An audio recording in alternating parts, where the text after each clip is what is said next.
It was a royal wedding like no other, the gospel choir sang, "Drive." Martin Luther King was quoted in a rousing address, and a young couple was united in a marriage that will change a venerable institution forever. The marriage of the sixth in line to the throne to Meghan Markle, a biracial American, saw the British monarchy transform into something more representative of its people than it has been before. On the cobbled streets of Windsor, among the snaking river of people who turned out to celebrate, there was a sense for many that the newest member of the royal family had reinvigorated the firm. It's gooders. Diversity in the royal family, it means a lot, said Davlatri Reddy, a Californian who had relocated to London 2 weeks ago and slept overnight on a chair for a prime spot of the royal procession. Daljit Sidhu, of South Asian heritage but from Langley near Windsor, echoed such sentiments. "As Asians it's important," the 41-year-old said.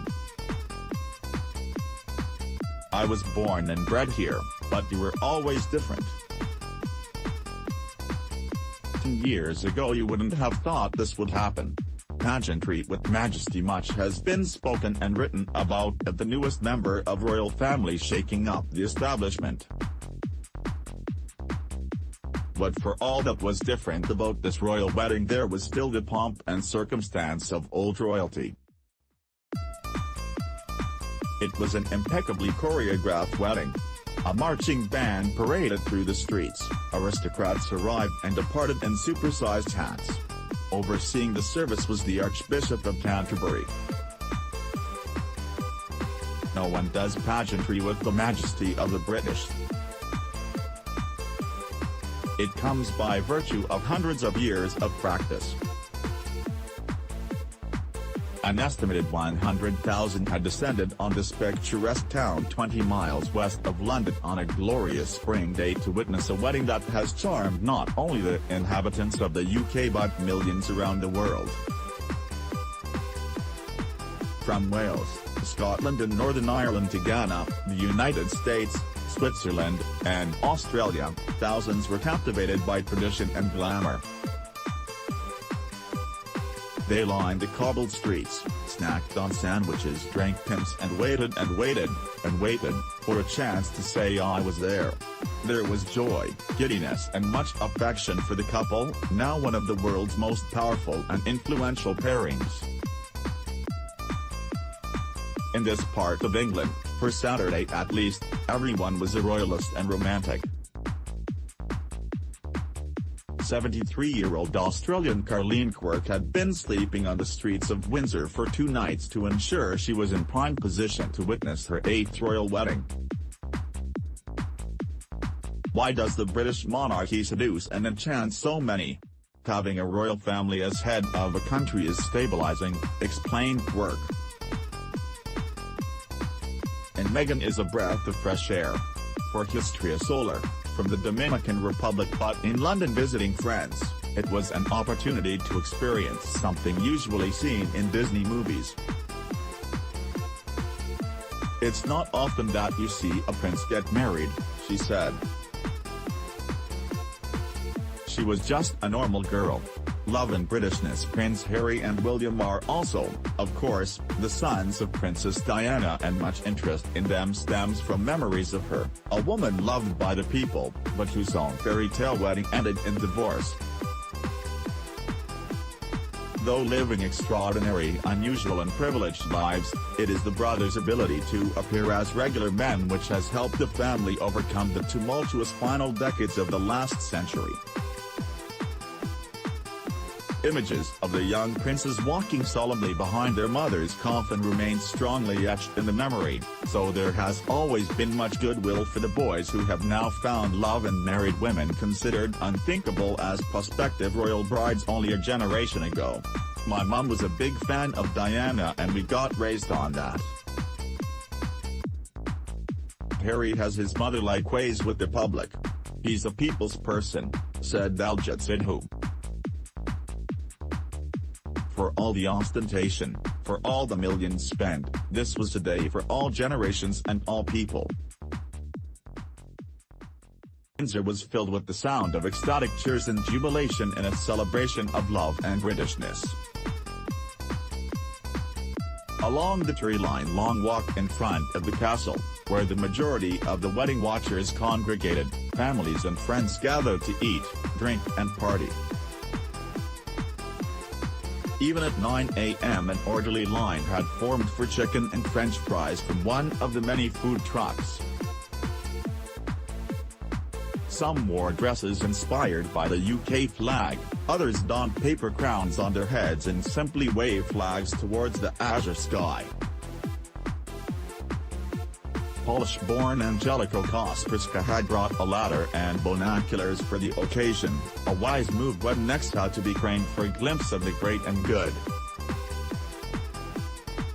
Children played football and chased balloons, while bellowing traders peddled Harry and Meghan scarves and flags to a crowd thirsty for commemorative paraphernalia.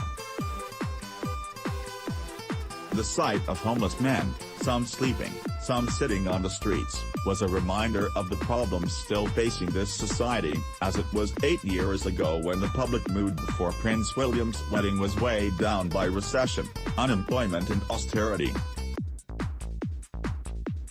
Prince Harry has married in the age of Brexit, and he and his new bride have offered respite from the division that has created.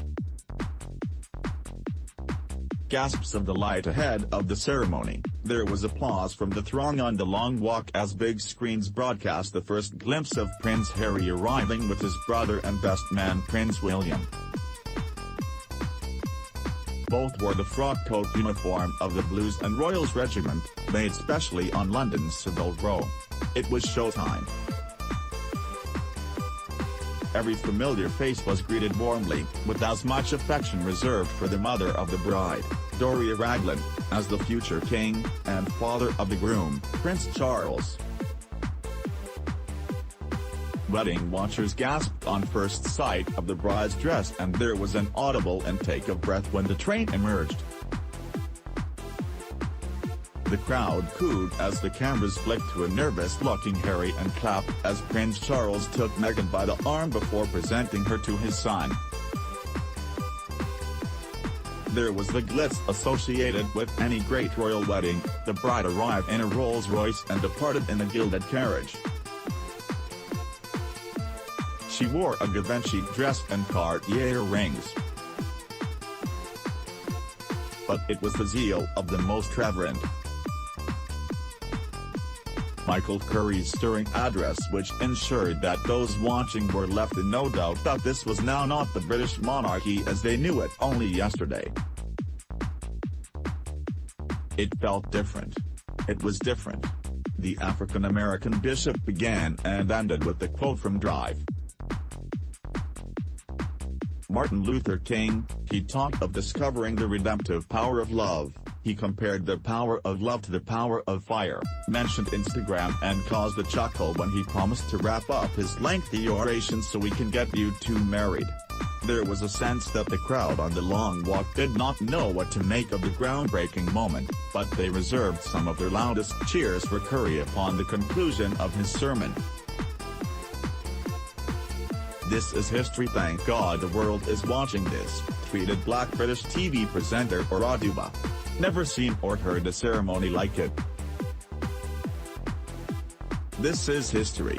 As the gospel choir sang "Stand By Me," the hordes lining the long walk sang along to the chorus of the 1961 classic. It was another unexpected moment. British royal weddings are usually packed full of hymns. Never before have they been a multicultural celebration.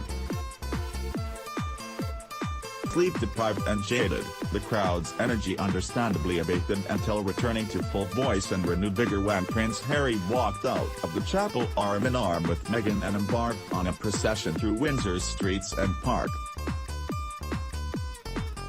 The sound of clapping rippled through the town as a captivated public was given its opportunity to see husband and wife in the flesh. "That was so cool," said a young American as the couple passed in a horse-drawn Ascot Landau carriage, flanked by the household cavalry soldiers, Prince Harry's former regiment. The new Duchess perhaps needs to practice her royal wave.